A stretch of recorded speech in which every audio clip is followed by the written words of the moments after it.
Hey folks, welcome to the Ramble. I have no particular use for Dennis Miller these days. I don't think he's a person who ought to be paid attention to generally, but I remember him telling a story on his now defunct radio show, which I used to listen to occasionally with the same sort of voyeuristic attitude that I still occasionally will check in on the Trinity Broadcasting Network, and other like sort of right-wing talk shows. And he told a story once of when he was performing at a comedy club, and one of the other comics there that night was Buddy Hackett. And if you only know Buddy Hackett as the guy who sang Shapoopy in The Music Man, Buddy Hackett is one of the all-time filthiest stand-up comedians ever. Just an absolute filthmonger, right? And Dennis Miller did his set at the club and I guess dropped a few F-bombs or went a little blue. And after he was done, he came off the stage and Buddy Hackett was there looking at him and like, you know, sort of shaking his head disapprovingly. And he said something like, not a bad set, kid, but did you have to dip into the blue ink? And Dennis Miller was like, you know, how could the filthiest stand-up comic ever possibly have a problem with me being too dirty on stage? And I think about that these days when I hear members of the Trump administration and their surrogates and their defenders in the media calling for civility, reacting to things like Stephen Miller being kicked out of a restaurant, or Sarah Sanders being kicked out of a restaurant, or Kirstjen Nielsen being jeered and protested until she had to leave a restaurant, and reacting to all of these things by clutching their pearls and going, oh, isn't this awful? Whatever happened to civility? Whatever happened to decorum? You know, how dare these people call for civility from other people? How dare these people who are working day and night to wreck the already fucked up healthcare system in this country, who are working day and night to rip reproductive rights away from women, to disenfranchise black voters and other voters who are people of color, who are working day and night to sabotage the public education system, who are ripping children from their parents at the border because their parents committed a misdemeanor by crossing the border without documentation. How dare these people call for civility from their political opponents? But even worse than that, even worse than those hypocritical assholes, the pro-Trump people and the Trump administration people themselves, just, you know, clucking their tongues and, oh, it's so uncivil, the way those leftists, the way those liberals are treating us. It's so unfair, you know. Even worse than them are the people who are supposedly against Trump, who are on the other side, who say, oh, I hate Donald Trump, I hate everything he stands for, he needs to be stopped, but they pull the civility card as well. And, oh, I really don't think we need to be protesting them if we see them out having a meal at a restaurant. I really don't think we need to be protesting them if we see them out on the street, or I don't think we should be going to their houses and picketing out, you know, out in front of their driveway.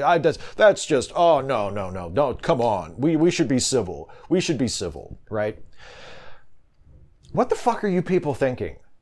The story of the Trump administration and before that the Trump campaign up to this point, the reason that they have been so successful in winning elections and taking power and pushing through their agenda and controlling the narrative has been because the media and their opponents, their political opponents, have consistently underestimated how truly dishonest and shameless they are, while overestimating their humanity and their sense of fair play, and just getting fucking steamrolled as a result. These people don't care about fair play. They don't care about the fact that they're hypocrites. You can point out the fact that they are liars to their faces. It means nothing to them.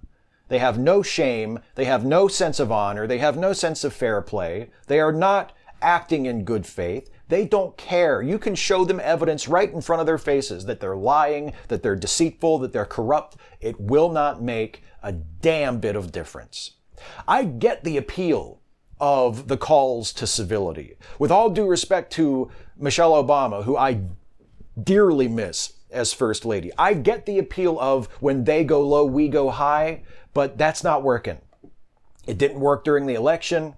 It sure as hell isn't working now. And in the situation we find ourselves in at the present moment, where Trump is on the brink of appointing a second lifetime appointee to the Supreme Court, where what have become basic human rights in this country are on the precipice of being taken away as a result of a decidedly right-leaning Supreme Court. They go low, we go high is not cutting it. Civility in the face of creeping fascism and religious intolerance and authoritarianism and corruption is not cutting it.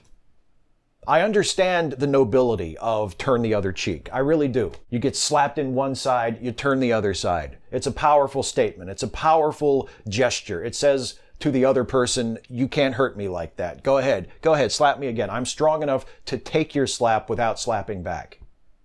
And if a person has a sense of decency, has a sense of self-reflection, maybe they would take that opportunity to reevaluate themselves. Maybe if they slap you and you turn to them the other cheek also, they might say, you know what? I get it. I was wrong. I'm going to change my ways. But that's not the message that Trump and his supporters take from having the other cheek turned to them. The message they take from that is, oh, I can hit this one and they won't hit me back. Let me hit them harder next time, now that I know they're not going to hit back. Turning the other cheek to Trump doesn't get you peace. Turning the other cheek to Trump gets you knocked the fuck out. So stop turning the other cheek to these people, because you're just playing into their hands. That's what they want you to do. They are uncivil people who are demanding civility. They're not doing that because they value civility. They're doing that because they want submissive enemies. Have we learned nothing from the way the Republicans behaved during the Obama administration, where Obama turned the other cheek to them repeatedly and kept getting knocked the fuck out? Think of what the Obama administration could have accomplished without the obstructionists in Congress, who every time he extended a hand to them, chopped it off, and then went ahead and did whatever they wanted to do anyway, and paid him no respect. And his deference to them, his continued attempts to bring them on board, to include them in discussions, to seek out their ideas, to treat them better than they were treating him, got him nothing. Absolutely nothing. What did they actually? No, it didn't get him nothing. It got him worse than nothing. It got him an administration now that is controlled by Republicans, and their number one goal is dismantling everything he accomplished and taking down everything that he built up, that he somehow managed to build up despite their obstruction along the way. That's what it got him. That's what it got the rest of us. A Republican administration that cares nothing for the rights of minorities, cares nothing for the rights of women, views immigrants, particularly brown-skinned immigrants from south of the border, as vermin, as an infestation. That's what it got us. That's what it got us.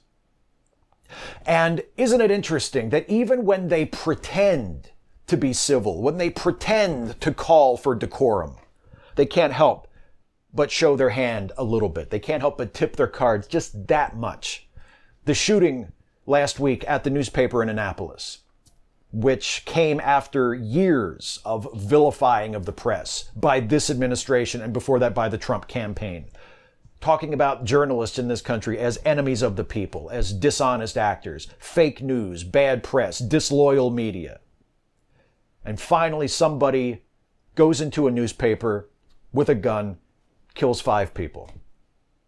And what does this administration do in response to that? Do they come out with any sense of responsibility or shame? Does Trump or Sarah Sanders come out and say, I now see that the words I used, that the rhetoric I used against the media was wrong? I feel some sense of responsibility for this, even if the shooter was not directly motivated by something we said. I now see that we contributed to this environment of hostility toward the media that resulted in this terrible tragedy. I'm going to do better from now on. I'm sorry for talking this way. I'm sorry for ramping up this hatred against journalists in this country.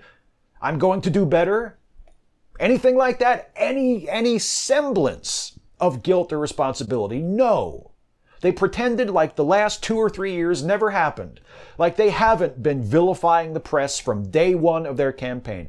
Instead, they just came out as though everything was completely fine and said, oh, isn't it a terrible tragedy? Journalists don't deserve to have this done against them. And did you notice?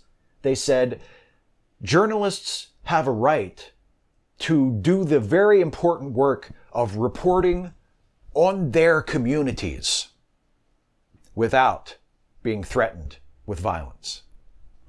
Because the paper targeted in this shooting, and because the employees of the paper that were injured or killed at this shooting were not nationally known as being anti-Trump people, the Trump administration had the luxury of pretending to take the high road and say, oh, this is terrible. Reporters who report on their community don't deserve to have this happen.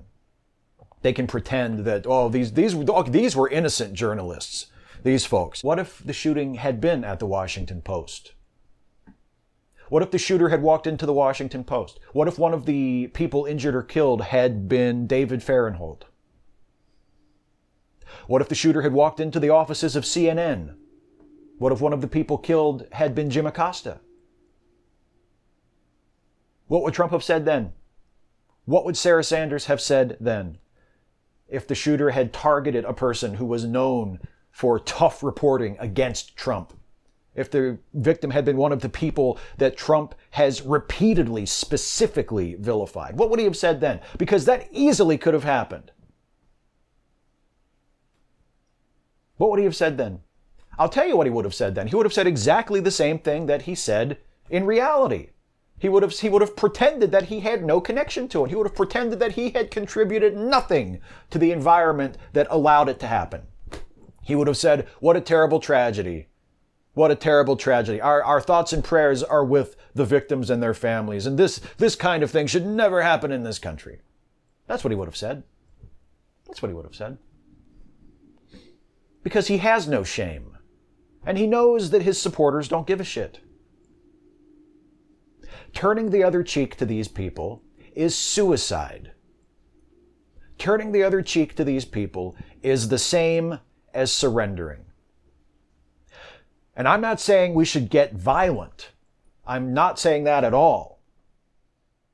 But I am saying the people who are standing up and saying, no, you're not eating at my restaurant. Or, no, I'm not going to let you walk down the street without hearing a piece of my mind. I'm not going to let your life in public be comfortable as long as you are trying to perpetrate these crimes and these atrocities on the people of this country, and indeed on the people of the planet.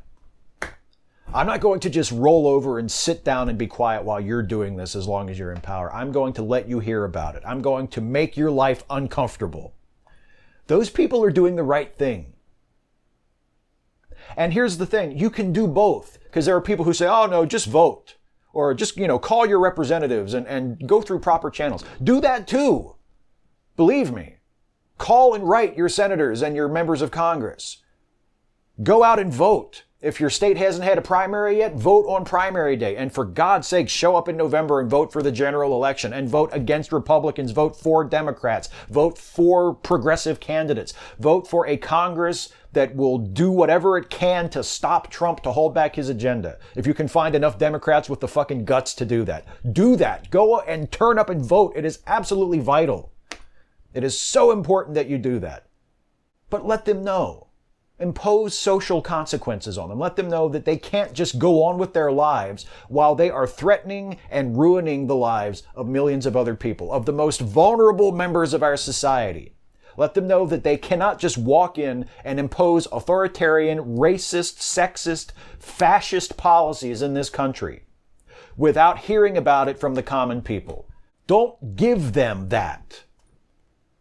Don't roll over and say, well, I don't approve, but they have a right to go have a nice, peaceful, quiet meal with their families. We see what civility with these people gets us. It gets us them in charge and us under the boot. That's what it gets, because they don't care. They don't say, oh, well, they're holding back, they're being civil, let's do that too, let's respond in kind. No. They see it as weakness. They see it as an opportunity to push even further. That's what they've always done. That is what several of them have stated is their goal.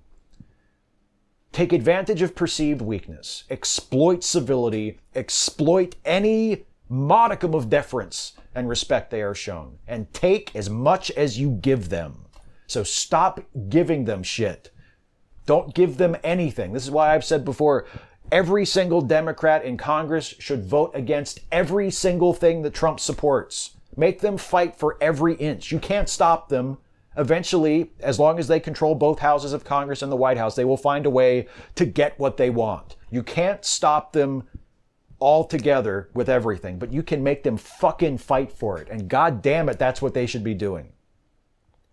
There are people in Congress who claim to be anti-Trump who say, yeah, but we're not going to hold up the Supreme Court nomination. I know the Republicans blocked Obama's nomination during his last year in office, but if they want to change their own rule when they're in charge to make sure that Trump can get a right-winger on the court one more time, well, we're not going to stand in the way because it was wrong when they did it, and we're going to be better than that.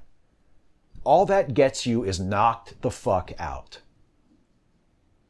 It's a nice principle in theory, but in practice, when your enemy is absolutely unscrupulous and shameless, it doesn't mean you have to stoop to their level. It doesn't mean you have to do everything that they would do, but it does mean you have to take the gloves off and stop being so fucking nice about it and expecting that your niceness, your generosity, your civility is going to get you shit, because all it's going to get you is knocked the fuck out.